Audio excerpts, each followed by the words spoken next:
Alright everyone, WeaponCollector here.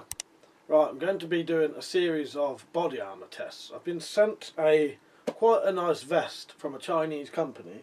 What they've sent me is a KR1 SP1 vest and a KR1 SP1 and NIJ level 3A bullet resistant vest. So a stab resistant vest and a dual vest. So that's stab and bullet resistant vest. I'm wearing the vest now. And I'll do a quick overview of the actual vest, and I'm quite impressed with it. It's very good for the price. So this is a medium. You can obviously get different sizes.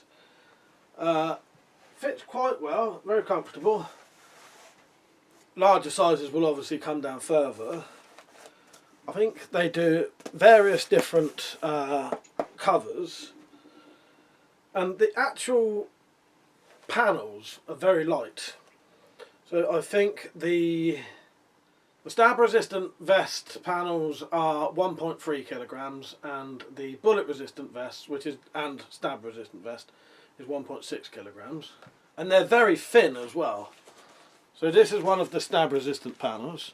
You can see how thin that is. And this is one of the dual panels. And again, very thin and very lightweight. That's an overview of what you'd get if you bought these. What I'm going to do now is take these panels outside and test them. I've got a drop weight test which imitates exactly what the UK Home Office does. So that's quite a nice, good scientific test to the specification that the government actually do. Then I'll do a more crude, non-scientific stabbing test where I literally just stab these things with knives. And then I'll take the panels outside and shoot them with crossbows. Crossbows are quite good because they act more like knife penetration than bullets, if that makes sense. And then at a later date I'll take the bullet resistant vest out, the dual vest, and I'll shoot that with 410 shotgun and a 30 foot-pound air rifle. So I do have a relative who has those things on a licence, which we can go to a private property where we're allowed to shoot those and test them. And all of today's tests will be on the stab-proof vest, and at a later date I'll do a video on the dual vest showing all of the same tests and it being shot. Before I commence fully with the test, I just thought I'd show you the vest while it's being worn under quite a thin jumper. It hides quite well, doesn't it? This wouldn't be the ideal thing to wear this vest under because it's very thin. You can see the lines of the vest, but yeah, a nice concealable vest, I think. And these are supposed to be covert vests. They are supposed to be worn under things, so you can't see the vest is being worn. Yeah. Right, down to the tests. Right, this is going to be the drop weight test, and this is the best representation I can get of how the UK Home Office do their tests. I'll describe it quickly for you. I do have a very detailed video on this if you would like to see more. But essentially what this is a weighted sabot, 1.9 kilograms. It is dropped at 4 foot 3 inches onto the body armour, creating 20 joules, which is the test for KR1 SP1 level vests. So this blue mark denotes the top there. The blade sits exactly 4 foot 3. I drop it down. What you can't see down there at the minute, but I'll show you with the other camera, is a small cushioned pad, which is also what they use, and underneath that is 1.5 inches of plasticine. So it's not a solid base, and it's not supposed to be, because the human body, even on your hardest parts, are not solid. So this is as close as I can get to what the Home Office do. So what I'll do now, I've put the body armour here, so we've got the Chinese KR1 SP1 vest, we'll test that, and the Chinese dual vest. These are some other results I've done on other vests if you would like to go and see the videos of those. So I'll now put the vest down. We'll be testing the KR1 SP1 vest. Right, this is the test for the KR1 SP1 vest. So the sabot will go in, I'll hold it at 4.3 feet and drop it.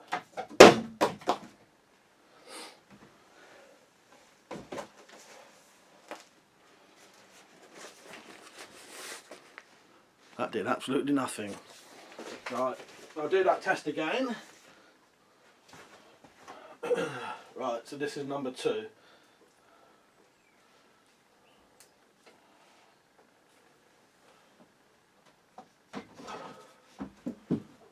Right, test number 2. Yeah, nothing. I'll take the camera off and show you. In fact, it's barely even cut this cover. Before I finish the test, I'm just going to show you what will happen on a vest that doesn't stop a knife blade. So this is some Armour body armour. This is rated at NIJ level 3A, I think. So very good ballistic protection, but has no stab protection. I'll show you what will happen with this. So the sabot goes in, 4'3" high, dropped onto the body armour. So this is what happens if you do not have any kind of stab protection in your body armour. See, that has gone straight through. Can't quite see that underneath, but you can see how deep that blade is in there. And it's been stopped by the material underneath. So that could have gone very deep. So that is what will happen if you have body armour that is only ballistic protection. Now this is good stuff. This will stop bullets, which it's supposed to. But a lot of people don't know that if you don't have the knife protection as well as the bullet resistance, a knife will go straight through it. Right, so I can officially write a pass for that, which is excellent.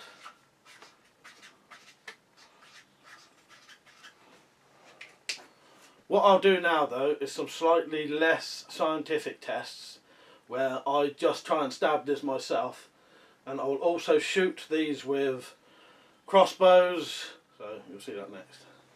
So I'll now do the same tests but with the body armour just laying on a hardish surface.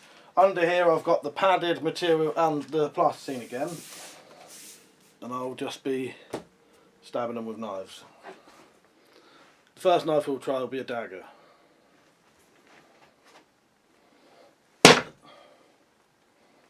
a couple of millimetres in. Now these will pass even if there is a slight penetration. No penetration and they're really good to go. So yeah, nothing at all. I'll move to another knife now. This time we'll try a cold steel GI Tanto.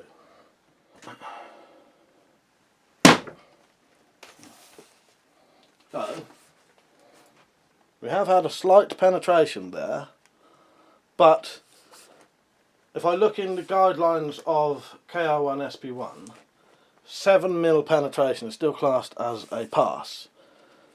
That is penetrating by about 3mm. So that would actually still be classed as a pass. I'll try that one more time.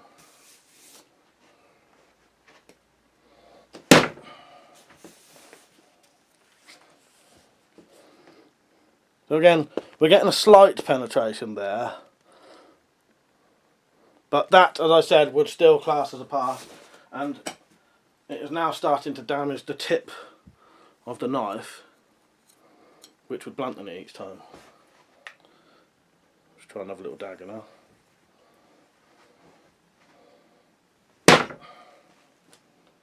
Nothing.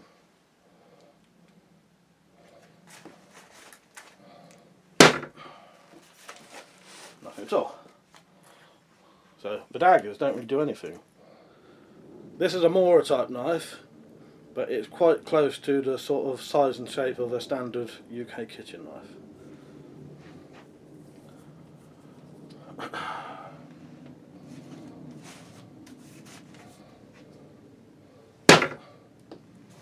Okay.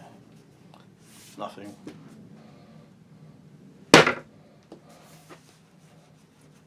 Nothing. So finally, just because they're always in the news lately, let's try a so-called what is coming up to be a zombie knife. This isn't a zombie knife currently, but it will be classed as one eventually.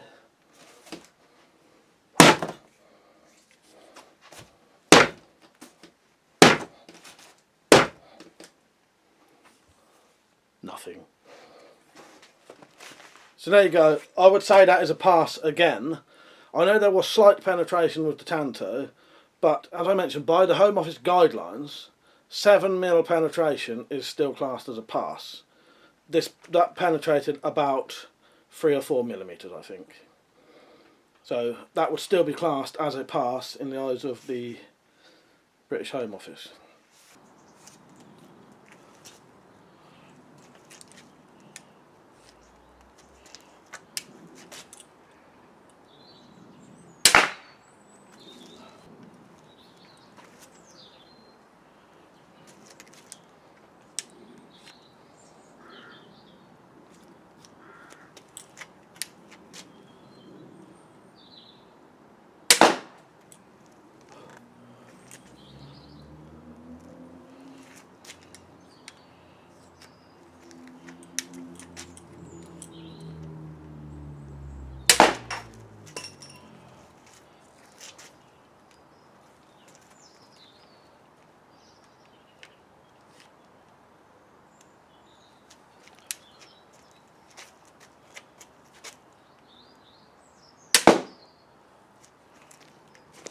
We've got a slight penetration there, but again,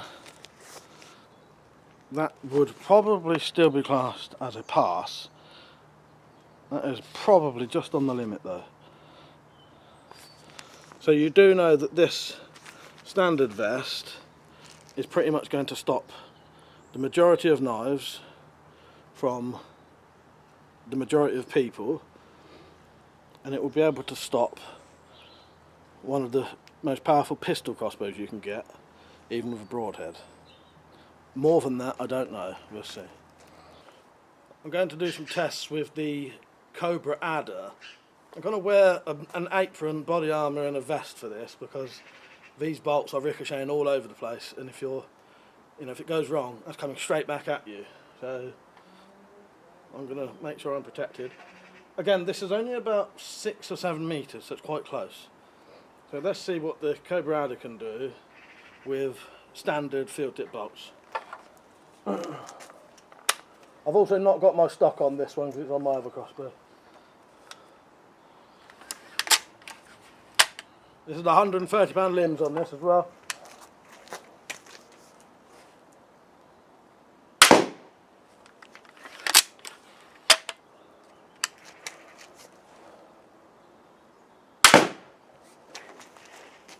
Right, that stopped it. There is a tiny little bit of penetration with the standard bolts. Now I suspect a broadhead or a bodkin, these would go through. But that's still pretty good, considering this is KR1 SP1, which is the lowest level you get for stab protection. It's only supposed to stop 20 joules. I think this crossbow is probably getting on for that. It may be more. I don't really know. I'll find out. But yeah. The KR1 SP1 stops the Cobra adder, £130 limbs, at about 6 metres with the standard field tips. Right, so this is the R9 crossbow. This one is £90 limbs, so it's weaker than the adder, but it's got longer bolts, so they'll be heavier, and I can put broadheads on these. You can on the adder, but I don't have the bolts that they, the heads that they need. So I'll shoot a field tip first, and then the 3 different types of broadhead.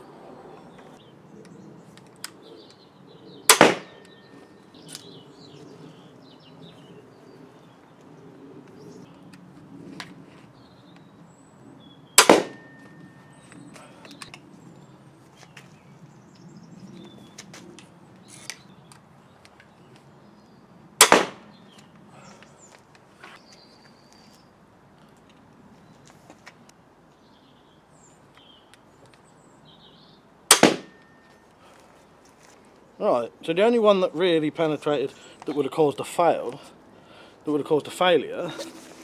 was the big broadhead. Let me see if I can get it out.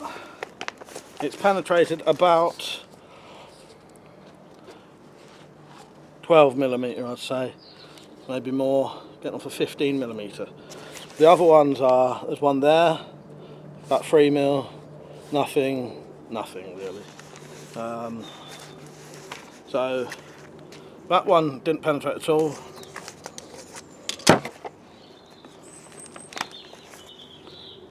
The field tip didn't penetrate at all. The broadhead that has the blades on it hasn't penetrated at all either.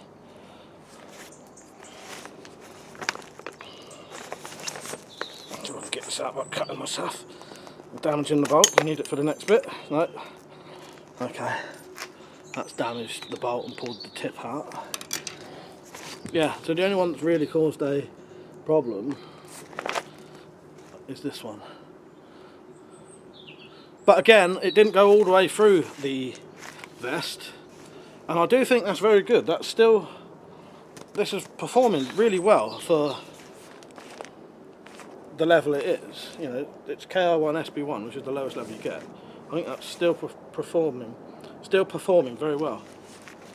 So in conclusion, I would rate these vests very good. Price is decent. You know, you've got to consider these are brand new vests with modern materials as well. You can buy second-hand vests cheaper, quite a lot cheaper, but they will be 10 years used. These are going to be brand new vests, so you know it's going to last. Comparing these to some of the cheap Chinese metal stab-proof vests I've found, it's not that much more expensive now. I did find a very, very cheap metal stab-proof vest. The inside of the vest was metal. It was very cheap at first, now that's quadrupled in price. This vest is probably lighter as well. So you do get a nice modern vest made from modern materials, lightweight, really good quality and brand new. I would highly rate these vests. I think they're really good. Well worth getting. And the modern materials in it do make a difference. If you've ever seen any of the older stab vests and the dual vests, they often combine Kevlar and metal plates, whereas everything in this is a material based sort of thing. So a lot lighter and a lot thinner, which is a massive difference. So there you go, that's my review of the stab vest I was sent. I will be doing a full video on the dual vest soon. Right, hope you enjoyed the video, hope you found it helpful. Don't forget to like the video, comment, definitely subscribe and share the video if you'd like to, you know, let other people see this kind of content. And if you are a manufacturer of body armour and you would like me to review some of your items, my email is just here, so just send me an email and we'll see what we can do. Also, my email will be in the description, okay? Thanks for watching everyone, see you later.